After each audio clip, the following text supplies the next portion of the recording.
Hi everyone, my name's Tris and this is Double O'Neill. I wanted to talk to you today about what I've been up to for this next episode. The next stage was to put the track on. I did that. You saw that in the last episode. I was pretty excited. And so since then I've been doing some wiring. So first I had to wire up the board, and I've been doing that since obviously we last spoke. And here is some wiring. Obviously it could look messy to some of those who do this all the time and are very neat, but for me it kind of makes sense. We've got the power that comes in up there, that's great. That then goes down to here. Move the water. So that goes over to here to the chocolate block. That chocolate block then distributes power, as you would have seen it on the last video. We've run power up to the board here, which can rotate round. And then we also put power to the points. And the idea was the point gets powered, which is by these two wires here. We get in there, so those two get powered. They then power the frogs. So then the frogs also are separately powered by basically this internal switch on this PM1. So if I focus on it with the camera, this PM1, you basically have your frog power is coming from either that one or that one. So you got your power there, which connects to here. When this switch is thrown this way, it then powers positive onto the frog, and then we get the power to it, as you saw. That would have been 2 episodes ago.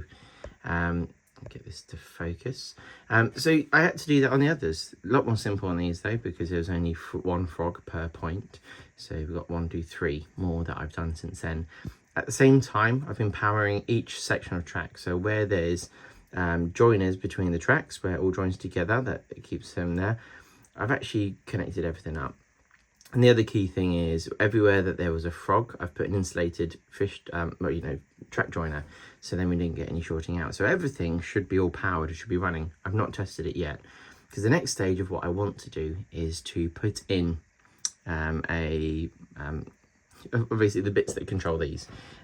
So we're going to have the switches for the points, and the capacitor discharge unit, which goes on, which delivers a high amount of power straight away to help it snap across, and then allows us to enjoy the switching of the track. But what I do need to do is go to Tony's Trains of Rugby. I like going there anyway. Any excuse I can have, I'll go there. So what I'm going to do is get some parts from there. I do need some little odds and sods, so we'll get them, come back, and then we'll start doing some wiring.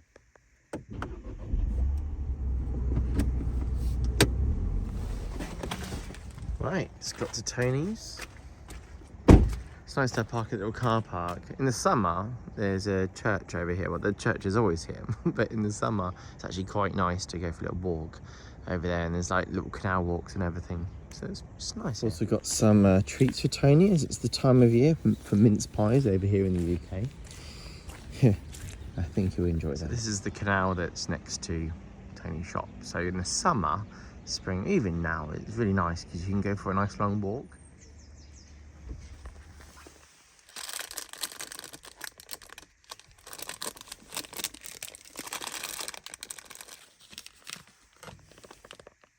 So I've picked up a few items, quite happy. I picked up quite a cool little building kit by Ratio, which is obviously Pico selling now.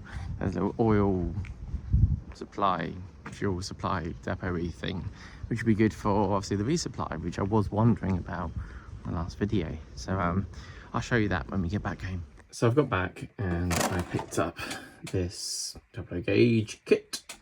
It's a what is it? It's an oil depot, and on the side you got the SO thing, so it says SO petroleum, I guess. So we use that alongside where we're going to basically refuel for the little shunter to do its day's work. So that's kind of exciting, because I've been wondering what to do in that regard, so very happy. The other thing I got was these Train Tech bits.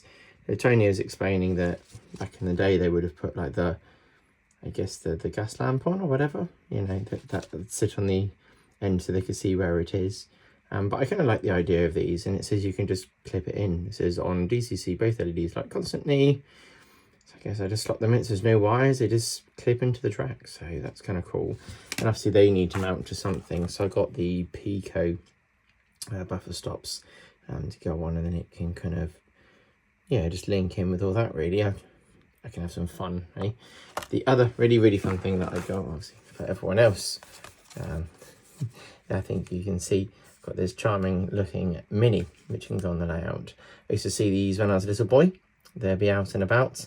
The number plate's got the old black number plate with silver writing, so I'm sure someone will comment, they wouldn't have had them back then, maybe.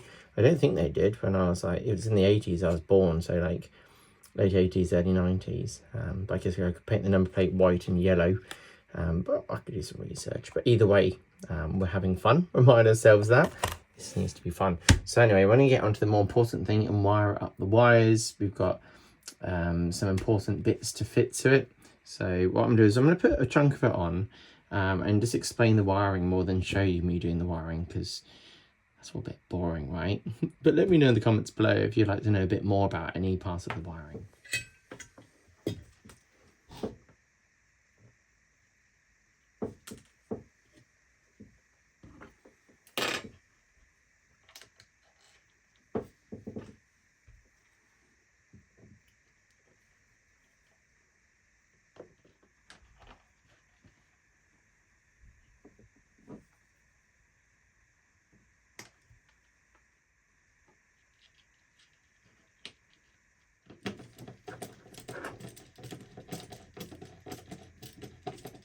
It is the next day, and I got to the point that we have wired up all the points, I guess we could say. What I've done is followed the Gauge Master instructions. On the point I've already wired up, so you know we can scribble over the top of this. But we'd already wired up this stuff before, and what that did was put power to the frog. Well, this one did. So we've got those ones. So we're only left with 3 terminals to connect to. So what you have is, this is your switch, which will toggle backwards and forwards. And one of them goes to one side, one of them goes to the other side. Nice and easy. And then the middle goes down to a power. So we've already put the power onto all the C's. So that is my yellow wire here. So my yellow wire is on the C, which connects to the positive side from this capacitor discharge unit, which is a Gauge Master one, which I got from Tony's Trains of Rugby. So that connects to there. It connects to this terminal block, which shares itself back down to that one, to this one. Don't get confused with this one. That's coming out from the other bit I'll explain in a second. Anyway, so that comes across here, goes to there, and then goes to that one and that one. So really simple there, right? And then what we'll be having is the negative side of this. We'll be plugging straight into the middle of the switch.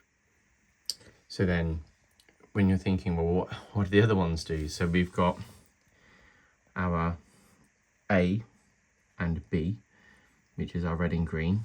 That runs all the way over here into a port. So here I've got 5, 4, 3, 2, and 1. I've written on here for tracing for later.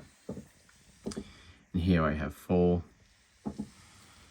Here I've got 5 written on there. And then 3 on this one, and then this one, 2, and 1.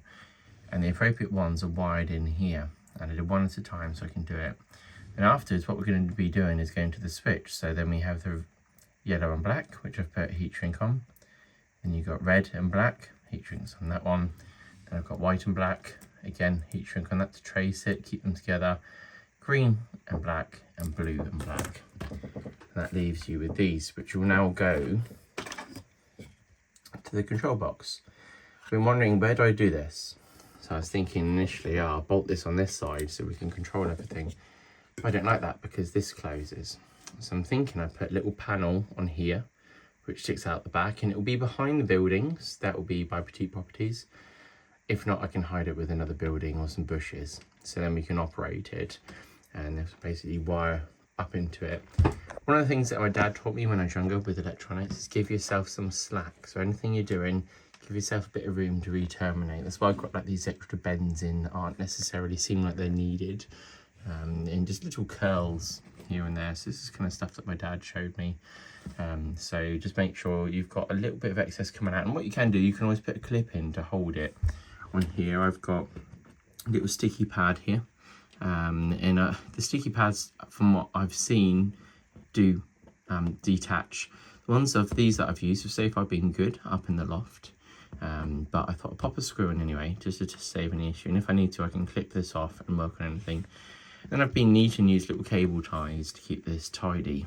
At the moment, it looks like a bit of a mess, but I'm not intimidated by it because because you ride it yourself, you know what's happening. You've got the backwards and forwards of all the bus wires, and then you've also got the switching wires for the points. So the next stage will be basically running the power, like I said, from that one. That will also come back up here, and we'll wire up these. I'm going to show you once I've wired it what I've done, but I think it's quite clear by the instructions of what I just explained how this is going to work. The last thing is here. This is the power going to the capacitor discharge unit, and what I'm going to use is this old Hornby Railways controller. And the nice thing is these aren't too expensive when you find them on eBay. That's why I found these.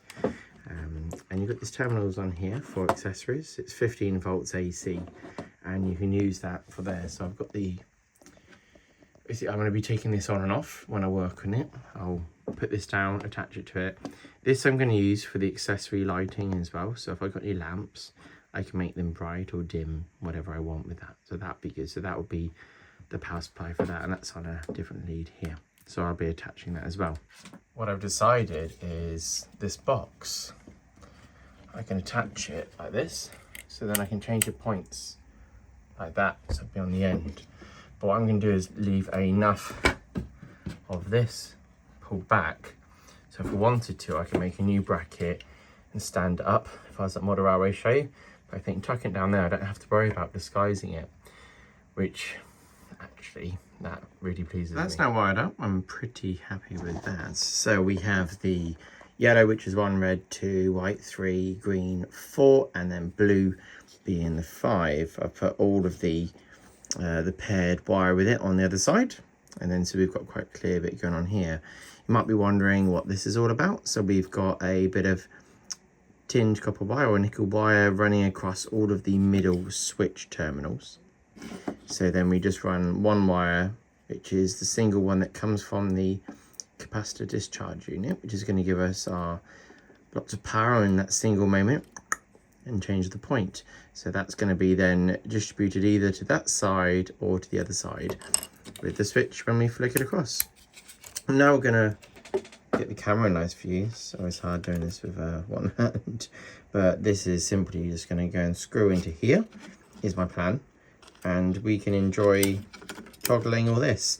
If the point kind of goes the opposite way of what we want, we have got the provision there on the chocolate block that we have that's underneath.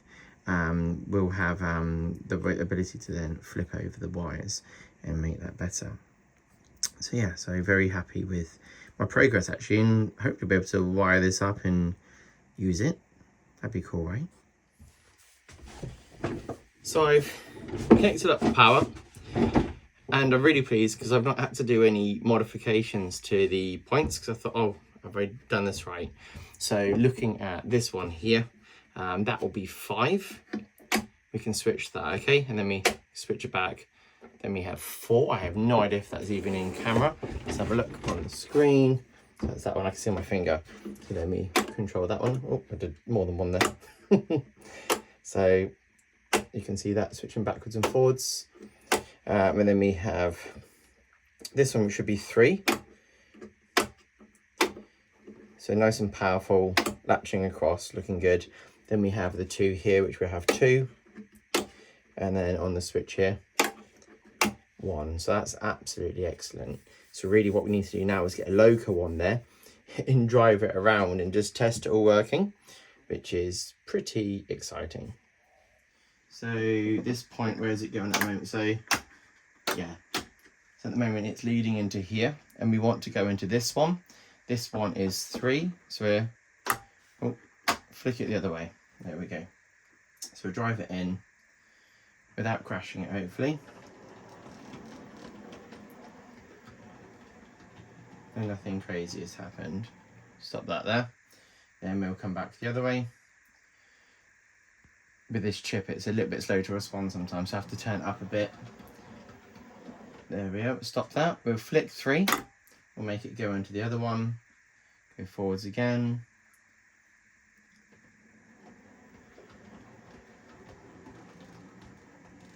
That's there. Flip it the other way. Then we're going to bring it back over here. We're going to try and bring it down onto one of the lines. Okay, so then we're going to flick 1 across, which hopefully will bring it into this one. Hopefully you're keeping up with me as well. So we'll go forwards again. Turn up to, basically turn up to 19, so then it'll be a rocket. And then we can slow it down. It gets it going a bit quicker. So that one's fine there. And that will go across to here. Oh, don't want that falling off. I need to put some buffer ends on here, don't I? So then that should be 4, because that's the next to 9, and 5th is like the last one to use. So I'm going to flick 4 across, 4 across, and then we're going to reverse, get it moving. There we are, it goes across there. And this would be doing the bit which basically is the loop around. So we can stop that there. So that's shorting out now because it's gone past that. So what I need to do is open up, would it be 2? Yeah, so it stopped shorting out now. So I need to be aware of that to make sure I flicked that so it can definitely come through, because the wheel's gone just past the join here. We've got the insulated bits there. So I think it's important that, yeah, I do that right. So that's now, both of these need to be down if it's going to be coming in here. So that's great to know. So what I'm going to do is I'm actually going to go backwards. And yeah, should be good. I'm going to turn the sound on at the same time. It's pretty noisy. I'm going to flick the last point, which is 5. And 4. Oh, I knocked the camera. No, that was right, wasn't it? Go back there.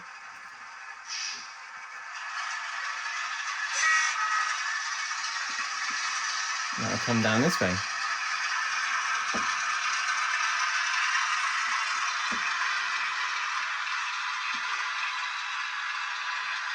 Hopefully nothing shorts out when it crosses over. So far, so good.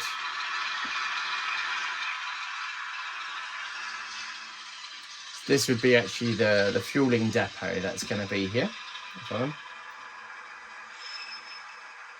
That's now stopped. Fantastic. And if I wanted to, I can then shut this one and it will still be sitting there idling, which would be 5. Nothing bad should happen because this is all insulated. He can't leave. And then I go on to the next loco to bring something in. But ideally, the one that will be in here will be a little shunting loco. But super happy with this. Just come back out as if it's done some refueling after dropping off some goods.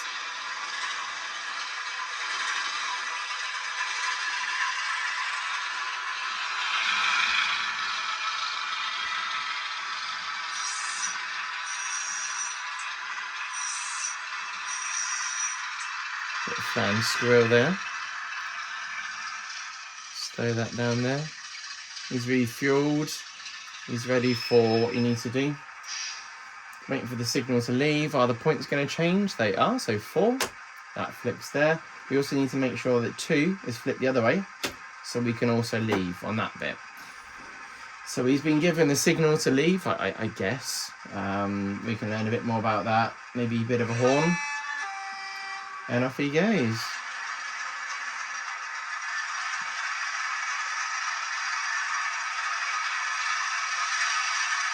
Get those engines charged up.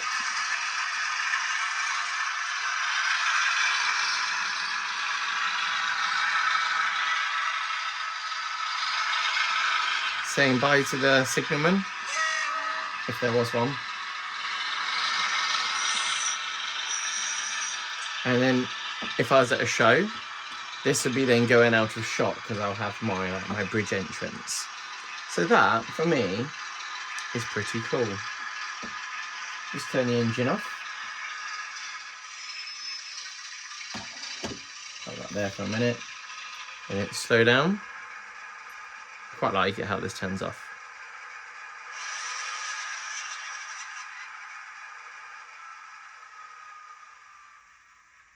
The phone obviously doesn't pick up the camera as good as it could be, not the camera, the sound as good as it could be.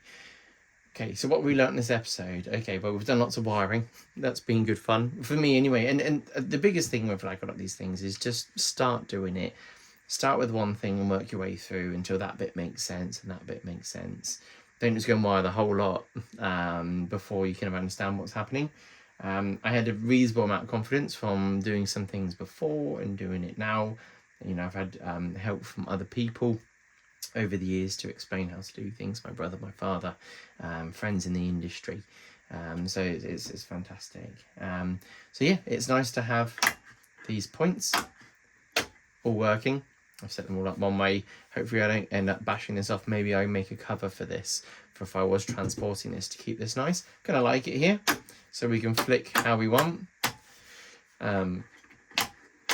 So yeah, you just have to let the capacitor discharge unit load up properly, like fill up, and then it will flick. If you just keep doing a whole bunch of times, you'll have no power. So it has to build back up, and then it'll do a nice whack and pop it across there. Thank you to my patrons, channel members, people that comment, people that subscribe and like the channel. It helps the channel grow. It allows me to keep that big motivation going to make a layout to share with you. I hope you're all okay. I hope you have a great next few days before the next episode. I don't know what will be on the next episode. I'm really hoping I can add maybe some buildings to this and some bits to kind of start making it look like it's becoming a railway. But at the moment, I'm extremely pleased with this because I can play, basically. Hope you've enjoyed this. I hope that you might have learned something. If you have any questions, ping them below. If there's something I've done wrong, or you think that you shouldn't have wired it that way or done this way, or something that could have made it easier, also let me know in the comments below. I read all of the comments. I don't have time to reply to them at the moment, but I will get back to them eventually, hopefully. But I value each one massively. Thanks as always, take care, and I'll see you on the next episode of Building a Shunting Layout.